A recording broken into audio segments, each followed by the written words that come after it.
Ya habíamos comenzado con una descripción previa. En esta lámina lo que vamos a hacer énfasis es en las estructuras que están relacionadas con el sistema de enfoque en el ojo.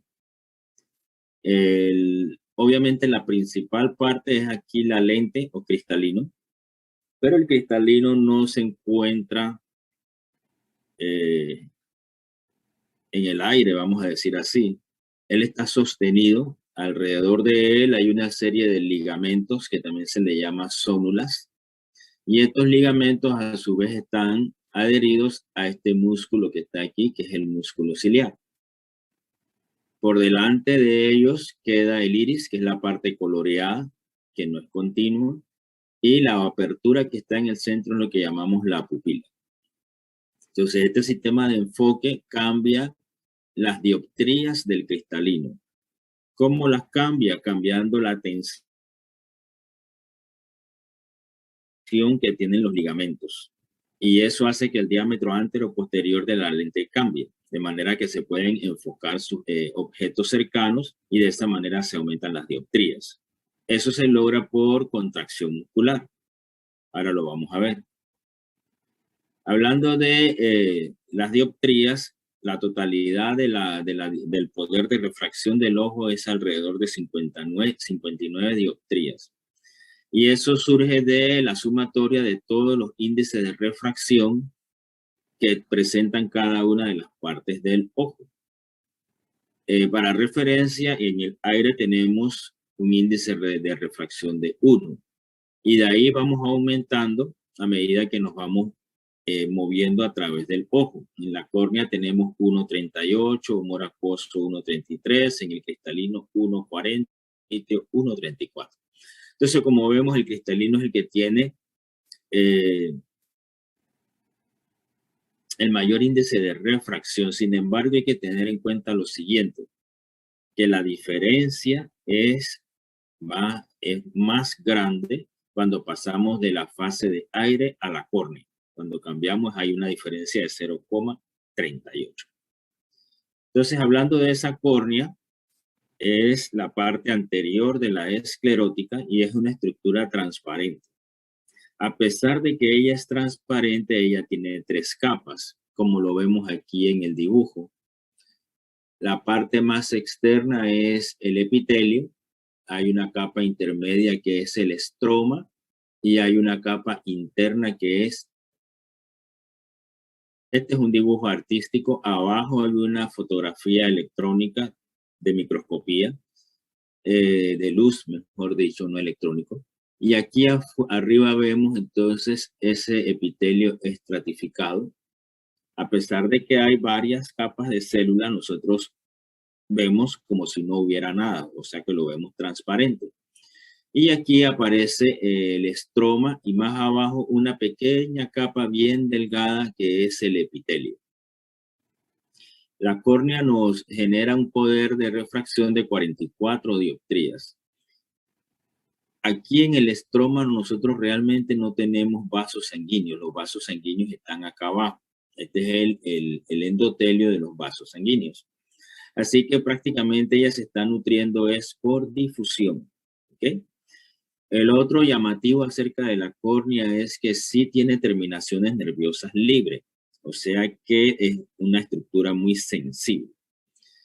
Es tan sensible que también es sujeta a muchos daños, porque recuerden que ya está en la parte anterior del ojo protegiendo al cristalino. Así vemos, por ejemplo, que tenemos afecciones como el queratocono, que es bastante común. Ahí esto es un término general para decir que es un grupo de enfermedades donde hay deformación de la córnea, el tejido se debilita y la córnea tiende a protruir hacia afuera. Por eso ustedes ven que tiene esta forma aquí como de un cono, ¿sí? Eso es diferente a la queratitis. En la queratitis hay una inflamación y a veces por efectos de agentes infecciosos, ya sean bacterias, sean virus, esa inflamación provoca que el ojo se ponga rojo, que haya lagrimeo e incluso también hay degeneración del tejido. Y al degenerar el tejido por el proceso inflamatorio hay precipitación de proteínas y por eso se pone blanco.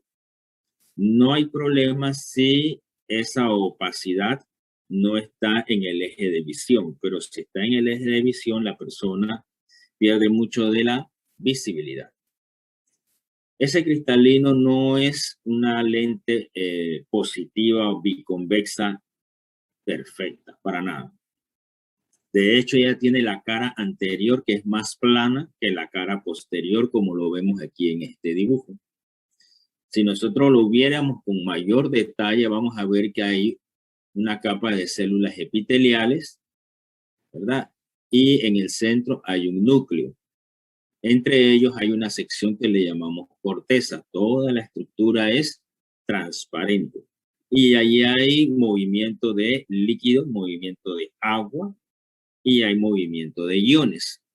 Eso se debe a la presencia de una proteína que es la MIP26. Entonces, esta proteína funciona como un canal iónico.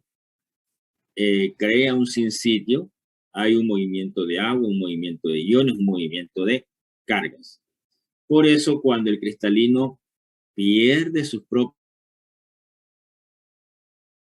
propiedades, estas proteínas se precipitan y ya entonces la córnea, el cristalino ya deja de ser transparente. Entonces, en el caso extremo, hay que reemplazar el cristalino. ¿Cómo se va a reemplazar? Vamos a verlo más adelante. Entonces, una cosa muy importante es que recuerden que es una lente positiva, es decir, que concentra la luz. Pero también ella cambia su diámetro antero-posterior, cambiando su poder o su potencia, de manera que permite el enfoque, que es lo que vamos a ver aquí. Ya las estructuras las habíamos mencionado. Aquí está el cristalino, que está fijo con estos ligamentos suspensorios que están unidos aquí al músculo. En este corte sagital realmente no se aprecia muy bien cómo es el arreglo. Si yo lo pudiera ver de frente, tendría que usar la figura que está acá arriba. Aquí está el cristalino y fíjense que alrededor están los ligamentos. Entonces, por eso nosotros aquí nada más vemos este pedacito y este pedacito, porque es un corte que nada más permite ver eso. Es decir, si yo agarro y corto aquí de arriba hacia abajo, nada más voy a ver este pedacito de aquí y este pedacito de acá, que son estos que están aquí. Pero en realidad, si usted lo ve de frente, va a ver que es todo un conjunto de ligamentos alrededor del cristalino que mantienen suspendido allí el cristalino. Y a su vez, ellos están adheridos al músculo ciliar que lo vemos aquí, que también está alrededor. De manera que cuando el músculo se contrae, hace así y cierra. Cuando el músculo se relaje, hace así y abre. Y ese movimiento es lo que permite aumentar o disminuir el grado de tensión sobre el cristalino. Y variando el grado de tensión sobre el cristalino, va a cambiar su convexidad. Si el músculo se contrae, ¿verdad? El músculo hace así. Entonces, ahora las zónulas quedan más libres, menos tensas. El cristalino queda más liberado. Si queda más liberado, él tiende a adoptar una estructura más esférica. Es decir, aumenta su diámetro antero-posterior. Aumentan las dioptrías. Y eso nos permite la visión cercana. ¿Okay? Es lo que tenemos en este diagrama. Entonces, aquí vemos que si el músculo se contrae, como vimos aquí abajo, ¿verdad? Ahora el cristalino va a aumentar su diámetro antero-posterior, que lo vemos acá. Y entonces decimos que estamos enfocando de cerca. A la vez hay un cambio en el diámetro de la pupila. El diámetro de la pupila también disminuye. Eso le llamamos miosis. Entonces, esto se puede lograr porque el músculo está contraído. O sea que cuando nosotros enfocamos, hay un trabajo muscular. ¿Cuándo termina eso? Bueno, cuando nosotros miramos a lo lejos. Cuando miramos a lo lejos, el músculo se relaja como está acá arriba. Ahora eso aumenta su diámetro. Y las flechitas estas indican la dirección de la fuerza tensil sobre el cristalino. Y el cristalino entonces se aplana. O sea, disminuye su diámetro antero-posterior. Disminuyen las dioptrías. Y vemos entonces a lo lejos. El músculo está relajado. Entonces, si usted está estudiando, usted está leyendo continuamente, su sistema de enfoque está haciendo un esfuerzo muscular a través de la contracción. Cuando usted descansa y mira a lo lejos, el músculo se relaja. Entonces, ¿qué se recomienda a ustedes que son, ahora mismo están en una etapa de su vida que tienen que estudiar mucho y leer de cerca a una distancia de trabajo, ¿verdad? Que es alrededor de 30 centímetros? Obviamente que en algún momento se van a fatigar. Cuando decimos que la vista se cansa, es sencillamente una fatiga muscular de este músculo ciliar. Entonces, a intervalos de tiempo, usted debe mirar a lo lejos, que el músculo se relaje y se descansa la vista para poder entonces seguir leyendo. Preguntas con el sistema de enfoque, las que quieran. Profe, no me quedó claro, cuando el músculo se contrae, ¿qué le sucede al diámetro del cristalino? Aumenta. Digo, cuando el músculo se contrae, sí, cuando el músculo se contrae, aumenta el diámetro antero-posterior. Es esta distancia que está aquí, de aquí hasta acá, esto que está aquí. ¿Por qué aumenta? Porque cuando el músculo se contrae, acuérdate que él está alrededor, ¿sí?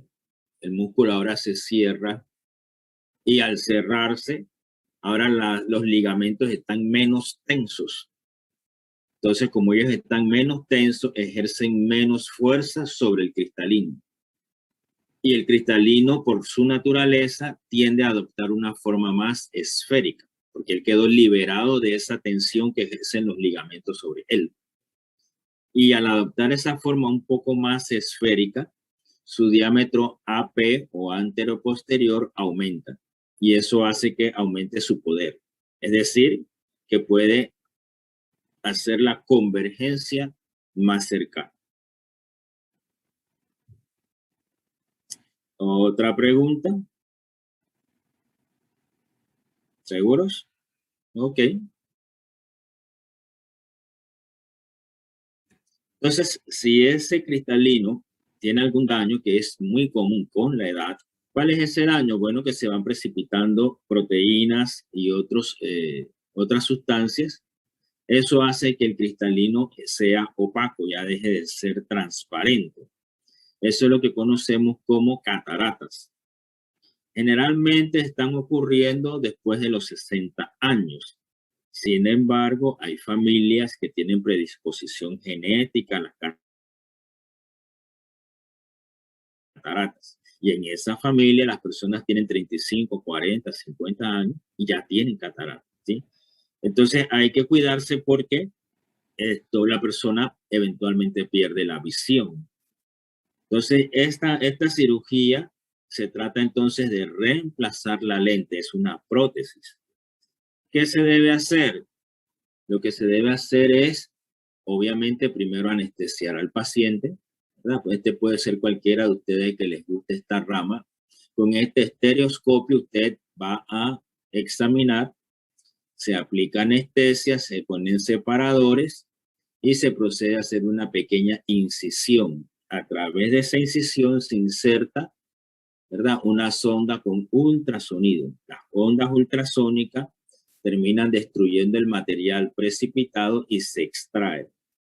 Y luego, a través de esa misma herida, se introduce entonces la prótesis, que es una lente, un implante. Y hay que aclarar, hay dos tipos de implantes. Hay un implante que es rígido y hay otro implante que es flexible. ¿Y eso qué importancia tiene? Tiene dos cosas importantes. Uno, el costo. El que es flexible es más caro. El que es rígido es más barato. Y también el tiempo de recuperación. Cuando es el flexible, como la herida es más pequeña, se recupera más rápido. En cambio, cuando es rígido, ahora la herida debe ser más grande para poder insertar el implante y por lo tanto va a tomar mayor tiempo de recuperación. Ustedes deben advertirle a sus pacientes que ahora la persona va a ser más sensible a la luz, ¿sí? Porque recuerden que la persona se adaptó a menos estimulación por efecto de la opacidad. Y ahora que quitas eso, la persona va a tener más sensibilidad y por lo tanto debe utilizar lentes oscuros por cierto tiempo. Y esto es una operación bastante rutinaria en Panamá, ¿verdad? Hay bastante experticia en los médicos nuestros. La mayoría, el 99% es exitosa. Si ustedes tienen un familiar que tiene algún problema de esta naturaleza, es mejor que se lo examine con tiempo para que tenga entonces altas probabilidades de curación. ¿Preguntas? Profe, yo tengo una pregunta. En la anterior diapositiva usted explicó que la lente o sea, aumenta su diámetro o disminuye su diámetro para poder enfocar ya sea de cerca o de lejos. ¿Esta prótesis tiene la misma capacidad para poder hacer eso? Esa es excelente pregunta, ¿sí? El implante en sí no lo tiene. Pero si tú te fijas, lo que se hizo fue extraer el contenido y se utilizó el tejido que le da forma a la lente, ¿sí? Es como si fuera un bolsillo. Entonces, ¿qué pasó? Se inserta la lente, ya no hay opacidad, pero se conserva el mecanismo de enfoque. ¿Por qué? Porque la bolsa esta, el tejido fibroso que forma la estructura, él sigue allí. Tú lo único que hiciste fue insertar una prótesis que le permitiera a la persona ver bien, pero aún conserva cierta capacidad de enfoque. ¿Por qué? Porque el tejido donde está metido la lente, él puede cambiar de forma. No va a ser perfecto, ¿sí? Pero se conserva muchísimo, bastante, en alto porcentaje. Yo diría que aceptable es la palabra. ¿Otra pregunta? Profe, una pregunta. ¿Ese ultrasonido elimina la catarata o también daña? O sea, pues yo no entiendo si lo que se quita es la catarata, que usted dijo que es como un precipitado de proteínas y Ajá. como basura en sí. También elimina el cristalino. Esa onda es como si tú agarraras y golpearas, pero es tan leve que lo único que hace es destruir esos pequeños precipitados. No te imagines que es algo fuerte, sino que es algo muy pequeñito allí, a ese nivel, y eso nada más permite retirar aquellos precipitados que se formaron a lo largo del tiempo, pero no causa daño. Pero entonces, sí remueve el cristal, o sea, la parte anterior del cristalino. No te oigo. Este remueve la parte anterior del cristalino, entonces. No, el cristalino, vamos a echar para atrás. Esto que está aquí es el cristalino, ¿sí? Entonces, el cristalino tiene un tejido por fuera, ¿sí? Que es un tejido epitelial. Estas células que están aquí forman como una cubierta, ¿ok? Como si fuera un globo. Lo que ellos están eliminando es esta parte que está aquí en el centro, lo que se llama el núcleo y la corteza, pero todo lo de afuera te queda allí, ¿sí? Porque aquí en estos lugares es donde están los precipitados. Y los ligamentos están adheridos es a la parte de afuera, no acá adentro. De manera que el contenido del cristalino es reemplazado por la lente, pero la adhesión a los ligamentos por estas estructuras externas permanece, ¿sí? Y entonces eso le da al cristalino la capacidad de cambiar de forma, pero ahora con un contenido transparente. Ya, profe. Y es que yo pensé que la catarata era como fuera, por No sé ejemplo. si me... Sí, ¿Cómo? profe. Que yo había entendido era que la catarata estaba afuera, pero en verdad está No, no, dentro. no, no, no, no, adentro, adentro. Ok. Y, profe, otra pregunta. Cuando se hace una cirugía de láser, Ajá. ¿ella en qué afecta también al cristalino? ¿O ella es a nivel de la retina? Bueno, hay varios tipos de cirugía láser, ¿sí? La cirugía láser lo que trata es de eh, cambiar el grado de tensión que se ejerce sobre el cristalino. Puede hacerse a través del músculo ciliar o puede hacerse a través de los ligamentos. Hay unos casos extremos donde se trabajan con los músculos extraoculares, pero esos son más en los pacientes que tienen estrabismo, ¿sí? Entonces, esa cirugía lo que hace es que te retorna la capacidad de enfocar y no tienes que usar los anteojos, porque te retorna a ese grado de movilidad que tenías 10, 15, 20 años atrás. Porque ahora el grado de tensión tú lo puedes manejar, porque ellos, ponte que ahora a los 60 años, eso tiene cierta longitud. Ellos lo acortan y esa longitud ahora se asemeja a la que tenías 30 años atrás. Y ese movimiento, esa longitud te permite entonces a ti, ¿verdad? Hacer el enfoque como si estuvieras 30 años más joven. Ese es el propósito. Gracias, profe. Ok, bien. Vamos entonces a la retina, ¿sí? Habíamos comentado al inicio que en la retina están los receptores. Recuerden siempre que la luz debe atravesar todas las capas de célula. En esta dirección llega a la parte anterior donde está la córnea, atraviesa el cristalino, atraviesa el humor vítreo y luego debe atravesar, esto lo agrandamos acá, un close-up, atravesar la capa de células ganglionares, las células horizontales o amacrinas, las células bipolares o verticales, las células amacrinas y después llegar a los receptores. Incluso llega hasta acá atrás donde está el epitelio pigmentado. ¿Se acuerdan que dijimos que este epitelio tiene melanina? La melanina es un pigmento oscuro. Así que parte de esa energía es absorbido por ese pigmento y se refleja menos sobre los receptores. Al menos que la persona padezca de albinismo. En los albinos no hay melanina y estas células tampoco tienen melanina, de manera que ellos reflejan más la luz y estimulan más a los receptores. Así que no se extrañe cuando una persona que tenga ande con lentes oscuros, porque en realidad sí van a tener una fobia, porque ellos no tienen la melanina que los protege en este punto donde estamos hablando. ¿Ok? Esta es otra vista de lo mismo, nada más que viramos la figura un poquito, nada más para indicarles de que en algunos libros, especialmente los de histología, ustedes van a encontrar no las 5 capas, ustedes van a... Pero para nosotros en este... Lo otro es que los conos y los bastones, ellos no generan potenciales de acción.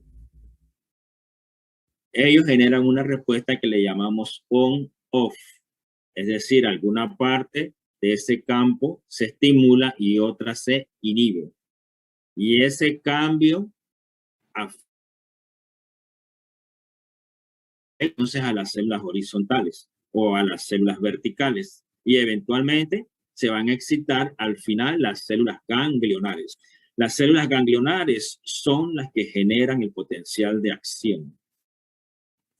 Y las fibras, o sea, los axones que vemos aquí de las células ganglionares, el nervio óptico. ¿Ok? Entonces, los conos nos dan la visión fotópica. ¿Qué es la visión fotópica? La visión a colores. Esa visión requiere gran estimulación. Ellos tienen un mayor umbral, así que para que ellos se estimulen, la cantidad de energía o la intensidad debe ser mayor. Y es la que nos da la visión a colores. Allí vamos a tener entonces los pigmentos fotosensibles, que en términos generales le llamamos fotoopsinas. Esta opsina, la más estudiada, es la rodopsina. Después las vamos a ver. Los bastones nos dan la visión escotópica. Escotópica, ¿qué significa? Negro, tonos de gris. ¿Okay? Sin embargo, ellos tienen mayor sensibilidad. ¿Okay? Entonces, cuando estamos en un lugar oscuro, donde podemos ver los colores, estamos usando la visión con los bastones. Cuando estamos en un lugar muy iluminado, estamos usando a los conos que nos dan la fotópica. ¿Okay? ¿Qué ocurre allá en esa parte donde están los pigmentos? Allí ocurre una reacción química, pero también ocurre una transducción. O sea que ahí vamos a tener la transformación de la energía lumínica en energía eléctrica. Eso es lo que llamamos transducción. Y lo vamos a ver enseguida. En presencia de luz, ¿verdad? Este pigmento, que es el más estudiado, la rodopsina, ella reacciona. Es estimulada por la luz, ella interactúa con una proteína G. Esta proteína G es, en este caso se le llama transducina, recuerden que tiene alfa, beta, gamma, etc. Y ella entonces activa a una enzima que está aquí mismo, que es la fosfodiesterasa del GMP cíclico. Como fosfodiesterasa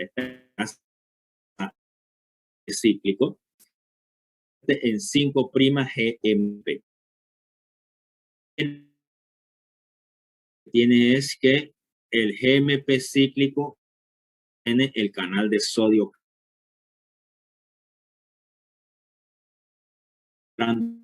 positivas. Ahora, en presencia de luz, cuando él disminuye, ahora tengo menos de sodio calcio abierto y por lo tanto entonces aquí viene para vamos a tener hipertensión.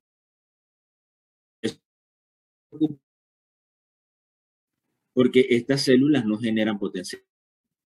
Estas células nada más van a tener un cambio en su polaridad de la membrana. Y ese cambio puede ser de hiperpolarización o de hipopolarización. Entonces, ese cambio va a afectar a las otras células que siguen, ¿sí? Pero llama la atención que eso es lo que nos sucede a nosotros en presencia de la luz, ¿ok? Entonces, tenemos que ver esa reacción, cómo es que sucede. La reacción va a ocurrir de esta manera. Vamos a ver si tengo otra por aquí. Qué raro que no la tengo. Bueno, la reacción va a ocurrir de esta manera, ¿verdad? Aquí tenemos a la rodopsina, que es el pigmento. Entonces, cuando llega la luz, los fotones, ella es activada y hace que la transducina, que es un tipo de proteína G, se desdoble y eso activa a la fosfodiesterasa del GMP cíclico. Así que los niveles de GMP cíclico ahora disminuyen y era lo que mantenía al canal de sodio calcio abierto. Entonces este canal ahora se va a cerrar porque ahora tengo menos GMP cíclico y la célula se hiperpolariza. Entonces, como les comentaba, ese cambio eléctrico, ¿verdad? De base para estimular a las otras células. Porque en unas células yo voy a tener excitación y en otras células voy a tener inhibición. Y así vamos a seguir a lo largo de las diferentes sinapsis hasta que llegamos a las células ganglionares, que son las que generan este potencial de acción que vemos aquí. que es conducido por estos axones de la célula ganglionar que forman el nervio óptico. Esta flecha es importante, ¿por qué? Porque siempre nos indica la dirección. Es decir, la luz entró por las ganglionares, atravesó todas las células y llegó hasta el epitelio pigmentado. ¿Ok? Ahí hay una diapositiva que me hace falta, que es la de la reacción de la luz, pero bueno. Una vez ese potencial es por el nervio óptico. Sin embargo, tenemos que revisar un poquito de la neuroanatomía del nervio óptico. El nervio óptico en realidad está formado por dos grandes grupos de fibras. Unas fibras que vienen de una retina más cercana a la línea media, es decir, a la parte. Por eso a esta parte de aquí le llamamos la retina. La otra parte de la retina está hecha por receptores que se encuentran hacia la parte lateral y le llamamos la retina temporal. ¿Por qué? Porque está hacia el lado donde está el hueso temporal. ¿Por qué es interesante este punto? Porque si ustedes se fijan en el diagrama, los axones que nacen en la retina nasal ingresan, forman el nervio óptico, pero cuando llegan a este punto se decusan. ¿Qué significa decusar? Que se cruzan al otro lado. Si viene del ojo izquierdo, se cruza entonces hacia el lado derecho y viceversa. Si viene del ojo izquierdo, se cruzará, derecho, se cruzará hacia el lado izquierdo. Sin embargo, que vienen de las retinas temporales, que son estas que están aquí y estas que están acá, esas permanecen ipsilaterales. ¿Qué quiere decir? Que si nace aquí en la retina temporal derecha, permanece aquí y va por el tracto derecho, no se cruza. Este punto de cruce es lo que llamamos quiasma óptico, ¿sí? El quiasma óptico. Estructura después del quiasma que conocemos como el óptico. Y de allí entonces van a nacer un conjunto de fibras que van a diferentes lugares. Por ejemplo, que van a ingresar al cuerpo geniculado lateral. Aquí. Hay otras que van a bajar y llegan acá al colículo superior. El colículo superior, ¿qué hace? Nos ayuda entonces a seguir los objetos que están en movimiento con la vista. Mientras que el cuerpo geniculado lateral, las que están formadas por diferentes grupos de células. Y de allí van a salir un conjunto de fibras que la conocemos como radiaciones ópticas. Aquí nada más pusieron una, pero son muchas. Y esas fibras van a terminar acá en la corteza occipital, lo que llamamos la corteza visual, que corresponde a las áreas 17 y 19 de Brodmann. Brodmann es una persona que mapeó el cerebro y le puso números a cada partecita del cerebro. Entonces, según las áreas de Brodmann, esto corresponde al área 17 y al área 19, que son lo que conocemos como corteza visual. ¿Qué dato hay que recoger también? La óptica. Recuerden que aquí en la retina se formó una imagen invertida, real, porque la lente es positiva. Esa imagen se conserva invertida a través de toda la vía hasta que llega acá a la corteza visual. Allá en la corteza visual, en las células que forman la corteza visual, es donde ocurre el procesamiento neural. Y allí entonces la imagen se revierte y podemos ver todo en forma derecha, no en forma al revés o de cabeza, a pesar de que allá en el ojo se formó esta imagen invertida. ¿Okay? Lo otro es lo que llamamos la información del campo visual. ¿Qué es el campo visual? Es todo lo que tenemos enfrente de nosotros, ¿sí?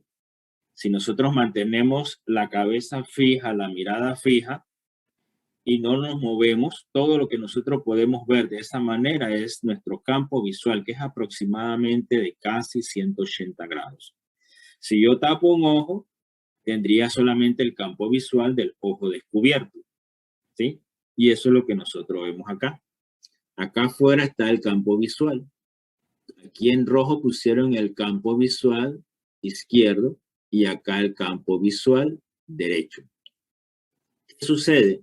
Que lo que está de un lado en el campo visual se va a proyectar de manera opuesta en el ojo. Si esto está en una situación lateral, se va a proyectar, ¿verdad?, en la retina medial. ¿Ok? Entonces, esa parte del campo visual es lo que va a formar la imagen. O sea, la imagen nuestra está formada por lo que nosotros vemos en este campo visual. Ustedes dirán, bueno, pero ¿para qué me sirve saber esa cosa? Bien, porque nosotros cuando perdemos la vista o tenemos afecciones visuales, dejamos de percibir ese campo visual, ya sea en su nitidez, ya sea en sus colores o ya sea una porción total de ese campo visual que no podemos ver. La imagen visual tiene mucha información, tiene información de color, de movimiento, de contraste, de profundidad, etc. Entonces, toda esa información es recogida a nivel de los receptores que están en la retina. Claro, cuando llega al cerebro no se queda solamente acá en la corteza visual. Esa información eventualmente va a llegar a otros lugares. Por ejemplo, llega acá adelante a la corteza orbitofrontal y es lo que le permite a usted leer lo que está viendo, porque esas letras se van a formar al revés aquí en la retina, se enderezan aquí en la corteza, pero todavía no tienen un significado. Entonces, ese significado es producto del aprendizaje. Usted aprendió que la T y la E se lee T. Y si usted le pone una M, TEM, y así va haciendo la palabra. Esa interpretación se va a dar acá al frente. Parte de la memoria también. Uno tiene que recordar todos los días cómo se escribe óptica. Ya usted lo aprendió una vez, ¿sí?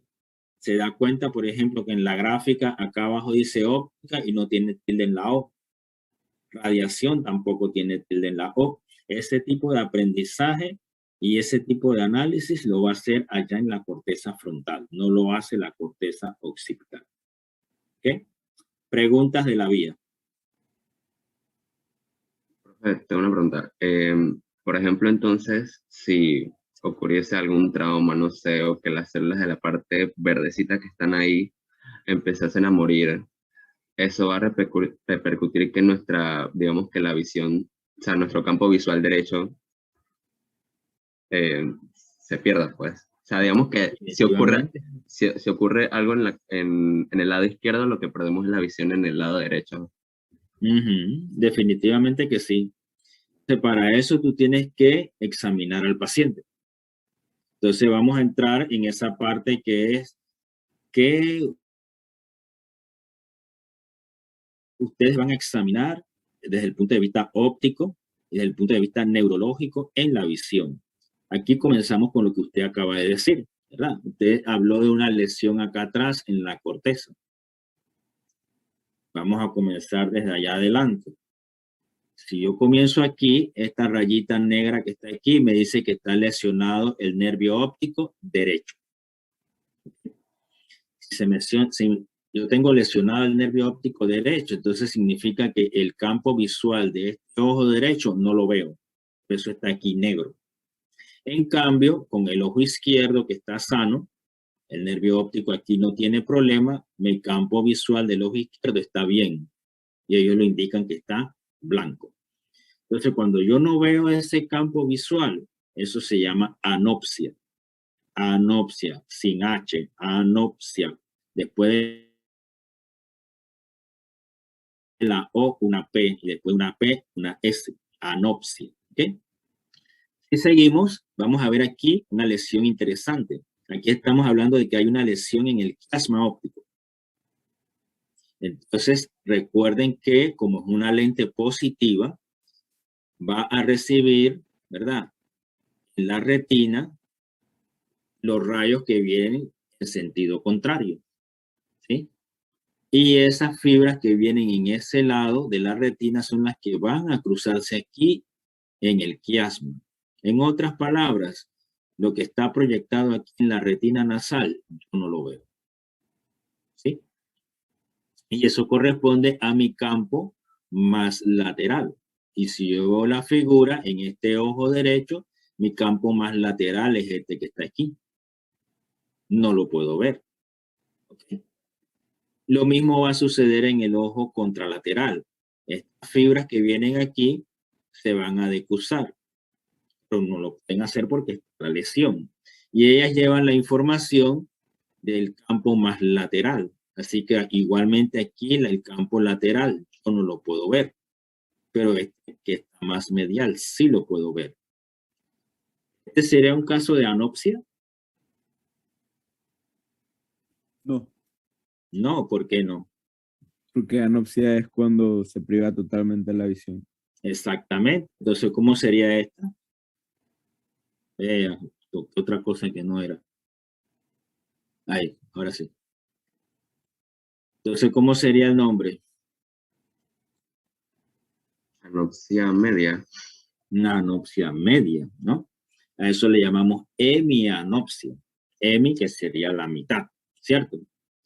Entonces, yo tengo en los dos lados que pierdo la visión de los campos temporales de cada ojo, ¿sí o no?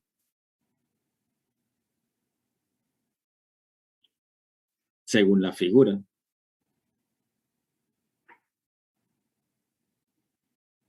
¿Qué dicen ustedes? No es el nasal. El nasal yo lo puedo ver aquí. Sí, pero, o sea, se pierde la visión temporal, pero el nervio afectado es la parte nasal. Correcto. Entonces, estando afectadas las fibras que vienen aquí de la retina nasal, yo dejo de ver la parte contraria, que es la parte temporal que está aquí marcado en negro. Entonces, sería una hemianopsia bitemporal, porque este temporal no lo veo y este de acá tampoco. Sería una hemianopsia bitemporal. ¿Okay? Dale. Entonces ahí se pierde la vista periférica. Correcto. Así mismo es. Entonces, fíjate, José Eduardo, que esto también tiene su historia clínica, porque a veces los pacientes no se dan cuenta que están sufriendo de esto, porque la gente se acostumbra a ver las cosas o a no verlas. Entonces, puede ser una paciente femenina que acude a tu consulta, pero por otro problema. La señora te dice, bueno, mire, yo tengo hace rato un problema con el ciclo menstrual que va y que viene, se pierde, no lo encuentro, etcétera. Y tú notas también que hay un cambio de voz de la señora, tiene una voz un poquito más grave, ¿sí? Entonces, cuando tú indagas más, te das cuenta de que se trata de un problema hormonal que está relacionado con el ciclo ovárico. Entonces, como tú diste anatomía y neuroanatomía, tú le haces la prueba esta y tú vas a ver que la señora no ve la visión periférica que llamas tú, ¿sí? Y esa es una prueba sencilla. Tú sencillamente le enseñas un objeto periféricamente, ella manteniendo la vista fija y ella no lo puede ver. Y compruebas que en el otro ojo pasa lo mismo. Y allí entonces enlazas todo. Ahora la pregunta es, ¿qué tiene que ver la visión allá con el ovario? ¿Tan cerquita uno del otro, José Eduardo? No, bro. Para nada, ¿cierto? Pero fíjate qué pasa, que aquí debajo del quiasma hay una glándula que controla el ciclo ovárico. ¿Ves esa glándula, chicas?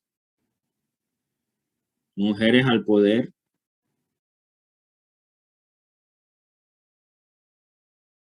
Se quedaron sin ovario las mujeres. Ay, Dios mío. ¿Cuál es esa glándula que está allá que regula el ciclo menstrual? La hipófisis. La Montesa, ¿cuál es esa glándula, Ana? Hipófisis. Claro que sí, esa misma. ¿Sí? Entonces, la señora lo que tiene es un problema de la hipófisis. Y la hipófisis está exactamente debajo del quiasma óptico. Entonces, si hay un tumor en la hipófisis no puede crecer hacia abajo porque ella está metida en un hueso que le llamamos silla turca. Así que ese es un tejido duro. Y ella crece hacia arriba. Y cuando ella crece hacia arriba, ¿arriba quién está? El quiasma. Y comprime al quiasma. Entonces ahí usted ve la asociación que hay entre esa hemianopsia bitemporal y su problema de las hormonas, su problema endocrinológico. ¿Preguntas? Bien, entonces fíjense, ojo, aquí sería una lesión en el tracto. Aquí tendríamos también una hemianopsia, pero es una hemianopsia homónima, porque es del mismo lado, este de aquí y este de acá. De allí en adelante entramos en la que ustedes están mencionando que qué pasaría allá en la corteza. Allá en la corteza y en las radiaciones talámicas, que son aquí también llamadas radiaciones ópticas, se pierde solamente un cuarto. ¿Y cómo le llamaríamos entonces?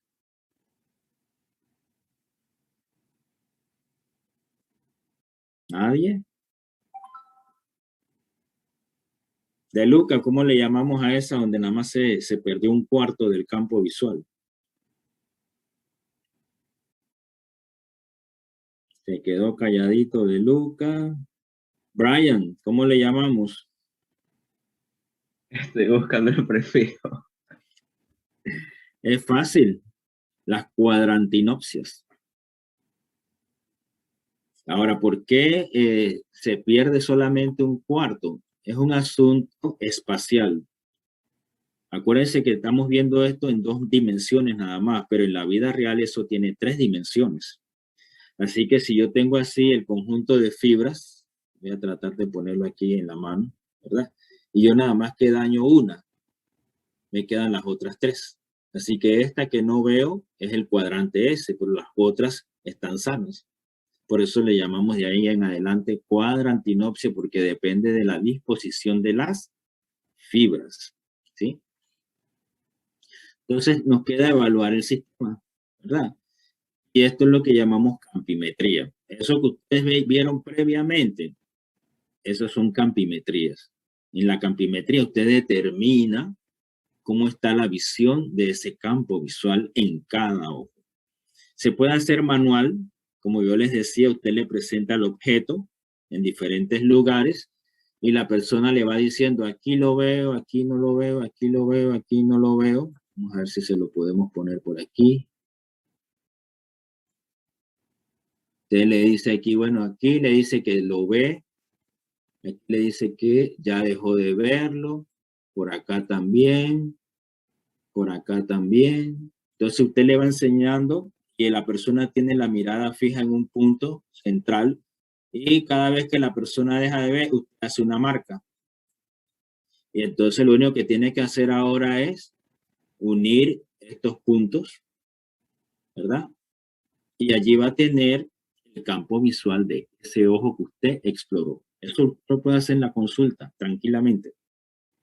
No necesita gran tecnología, lo que necesita es saber clínica. ¿Ok? Ahora, si usted se dedica a esto, o sea que usted es oftalmólogo, hay un aparato que lo hace, una computadora, que es esta que está acá arriba en la foto. El paciente se pone aquí y mira con un ojo y la computadora le va indicando los puntos, a veces con una imagen. Hay un objeto que se va moviendo y usted lo va siguiendo y la computadora después reconstruye eso. No sé si alguno de ustedes lo ha hecho en la óptica o en oftalmología. ¿Nunca lo han visto? Entonces la computadora se encarga de hacer esto y le imprime la imagen. Cuando imprime la imagen, le imprime esto que tenemos aquí en pantalla. Va a haber siempre una manchita aquí, oscura, que es lo que llamamos el punto ciego, donde la persona normalmente no ve. Todos tenemos ese punto ciego.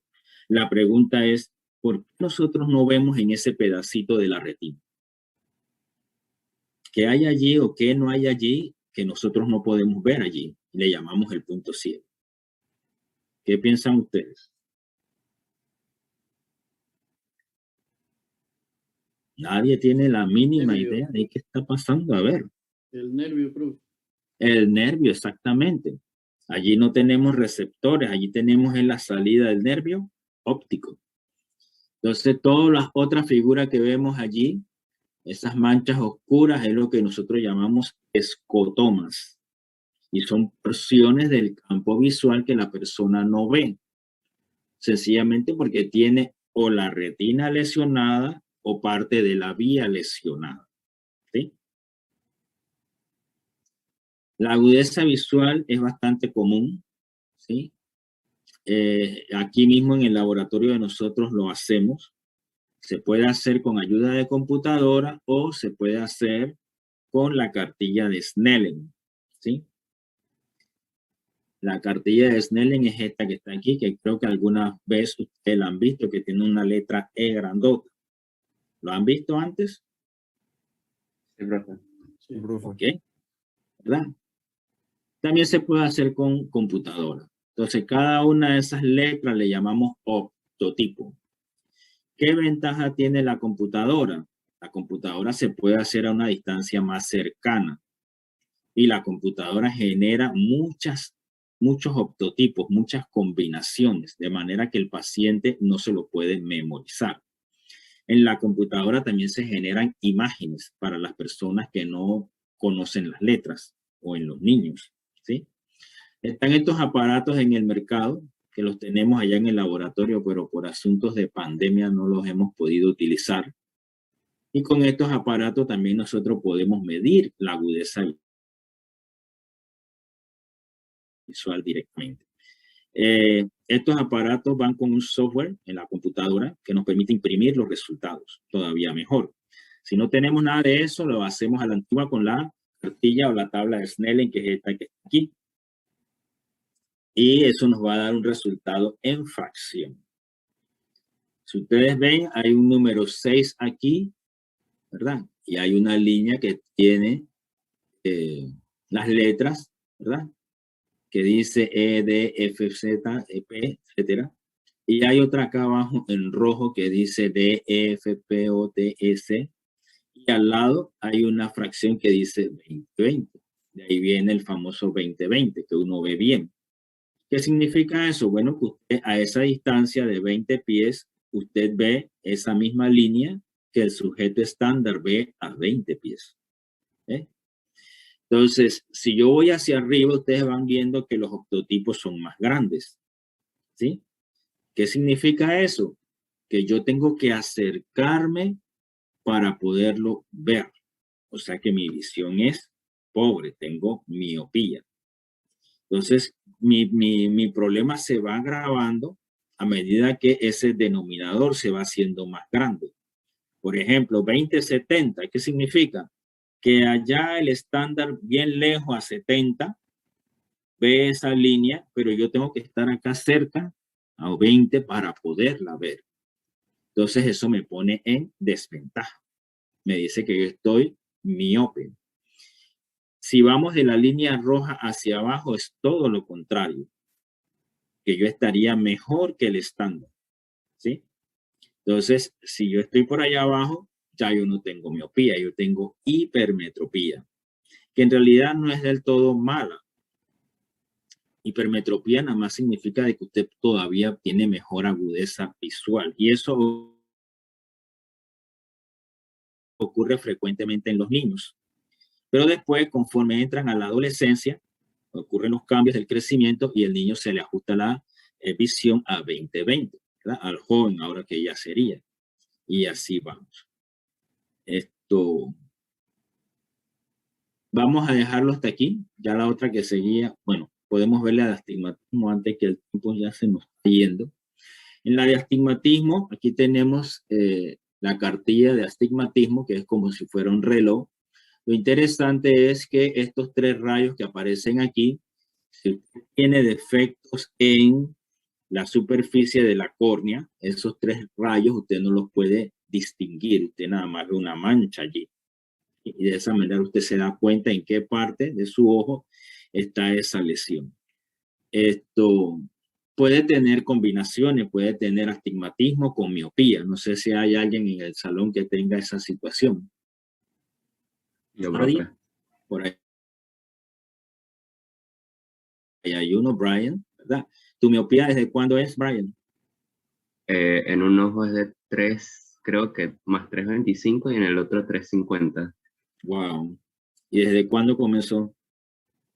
Es que lo que pasó fue que yo desde primaria tenía problemas, pues, pero no fue hasta como hasta 8º grado Ajá. que me colocaron lentes. Pasa Pasaron como 4 años sin lentes. bastante tiempo y nadie se dio cuenta de tu problema. No, yo lo decía, pero no me creían. Ave María. Por eso se te agravó tanto. ¿Alguien más que tenga esos problemas como Brian? ¿Más nadie? Wow. Yo, profe, yo tengo miopía. Tienes miopía y tienes astigmatismo también. No, solo miopía. No, solo miopía. ¿Alguien que tenga astigmatismo por allí? Yo, profe. ¿Nadie? Por allí, José Batista. ¿Y cómo te está yendo?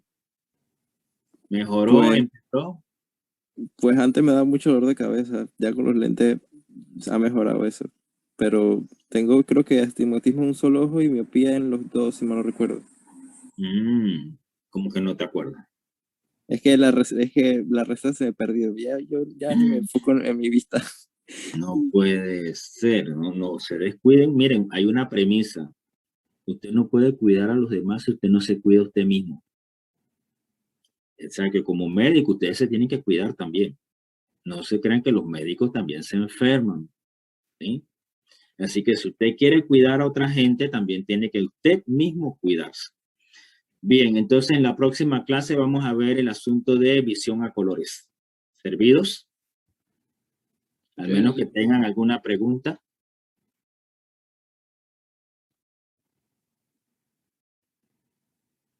¿Nadie tiene preguntas? Bueno, nos vamos pues, nos vemos el jueves. Entonces, Dele, profe. profe, nos vemos.